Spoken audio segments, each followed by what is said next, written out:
Tonight, Europe is on edge.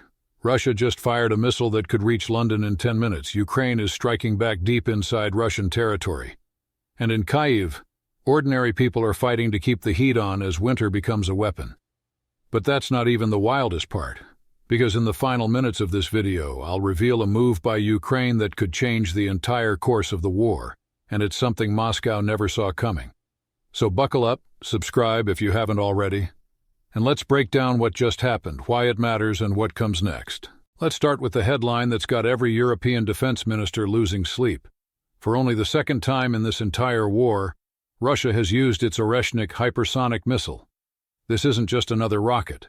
This is a weapon that travels at Mach 10, over 12,000 kilometers per hour. To put that in perspective, if Russia launched from its western border, it could hit London, Paris, or Berlin in under 10 minutes. And this time, the target was Lviv, a city in western Ukraine, just 40 miles from the Polish border. That's NATO territory within spitting distance. The Oreshnik isn't just fast. It's almost impossible to intercept. Ukraine's air defense, which used to shoot down 80% of incoming threats, is now struggling to keep up. Last quarter, that number dropped to 54%. And with hypersonics, it could go even lower. A missile like this doesn't just threaten Ukraine. It's a message to all of Europe. We can reach you, and you might not be able to stop us. And here's the kicker. Initial reports say the missile carried a dummy warhead. It wasn't about destruction, it was about sending a message, and that message? We're not afraid to escalate. But why now?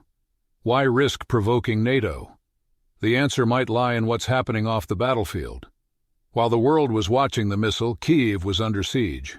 On January 9th, Russia launched one of its largest barrages yet, hundreds of drones and missiles raining down on the capital.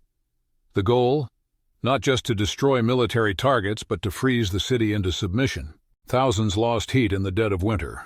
But here's where the story takes a turn. Utility workers, under fire and understaffed, worked around the clock to restore heat. Kyiv's mayor, Vitaly Klitschko, posted a video thanking them, saying, "Only by working together will we overcome the most difficult challenges." As of tonight, 85% of buildings have heat again. But for many, the fear isn't just the cold. It's the sense that nowhere is truly safe anymore. And while Kyiv is fighting to keep the lights on, Ukraine is hitting back in ways that are making Moscow nervous. Last night, Ukrainian drones struck deep inside Russia, hitting an oil depot in the Volgograd region. This isn't just a symbolic target. That depot supplies fuel to Russian forces fighting in Ukraine. The fire was so intense, local authorities started talking about evacuations. And that's not all. Ukrainian UAVs also took out a drone warehouse and several command posts in occupied Donetsk and Zaporizhzhia. The message from Kyiv? We can hit you where it hurts. And these aren't isolated incidents. Ukraine is systematically targeting the infrastructure that keeps Russia's war machine running. Oil, drones, command centers, nothing is off limits. But as the battlefield shifts, so does the international response. The world isn't just watching, it's moving.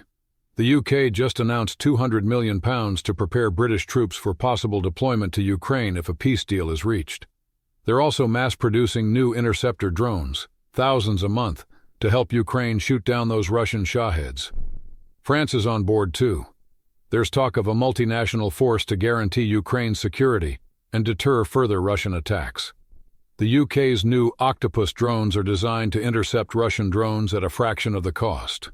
And with every new shipment, Ukraine's ability to defend itself grows. But let's be clear, this isn't just about helping Ukraine. It's about sending a message to Moscow. If you escalate, we escalate. And as the diplomatic chess game continues, the real battle is being fought in the streets, the skies, and the hearts of ordinary people. Russia's strategy is clear: weaponize winter.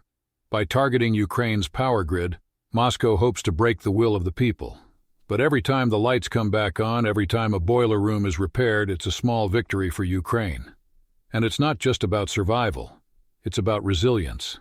It's about showing the world that Ukraine won't be broken, no matter how hard the winter, no matter how many missiles fall. But as the world focuses on the front lines, something even bigger is brewing behind the scenes. And now the story you've been waiting for. While Russia flexes its hypersonic muscles and Ukraine strikes back, there's a move happening right now that could change everything.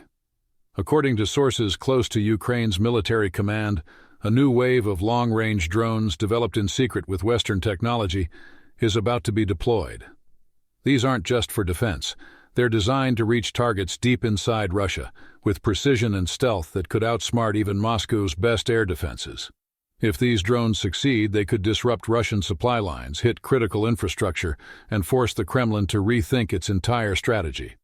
And here's the twist. Western officials are hinting that if Russia crosses certain red lines, like using more hypersonic missiles or targeting NATO territory, these drones could be just the beginning of a much larger response.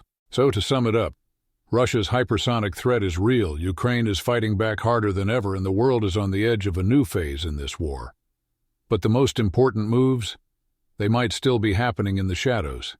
If you want to stay ahead of the headlines, make sure you subscribe, hit that bell, and share this video. Because in the next few weeks, the story of Ukraine, Russia, and the future of Europe is only going to get more intense, and you won't want to miss a single update. Stay safe, stay informed, and I'll see you in the next one.